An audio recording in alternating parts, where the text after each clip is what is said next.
পৃথিবীতে নাই, তুমি মারা গেছো, চিন্তা করবা তুমি মারা গেছো। এরপর চিন্তা করবা তুমি যে মারা গেছো পৃথিবীর কারো কোনো সমস্যা হচ্ছে কিনা। তুমি যে মারা গেছো পৃথিবী কি থেমে আছে? তোমার পরিবার থেমে থাকবে? তোমার শিক্ষা, তোমার বন্ধু বান্ধব, তোমার আত্মীয় স্বজন কেউ থেমে থাকবে? কেউ থেমে থাকবে না। তুমি পৃথিবীতে থাকো বা না থাকো, কারো কিছু আসে যাবে না। আল্লাহ পাক তোমাকে যে পৃথিবীতে রেখেছেন একটা সুযোগ খালি দিয়েছেন, যাতে তুমি আল্লাহর দ্বীনের জন্য কিছু করতে পারো। এটাই আল্লাহ তোমার কাছে চান, আর কিচ্ছু চান না। আর কিচ্ছু আল্লাহ তোমার কাছে চান না। আল্লাহ চান তুমি একজন ভালো মানুষ হও, ভালো মুসলিম হও এবং দ্বীনের জন্য কিছু খেদমত করে পৃথিবী থেকে বিদায় নাও। এই দিন তুমি ছাড়াও বিজয়ী হবে ইনশাআল্লাহ। তুমি থাকো বা না থাকো, এই দিন কিন্তু বিজয়ী হবেই।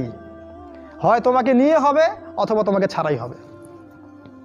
জীবনের উদ্দেশ্য ফিক্স করো। জীবনের উদ্দেশ্য একটাই, জান্নাত। জান্নাত পাওয়ার জন্য যা করা দরকার তাই করতে হবে।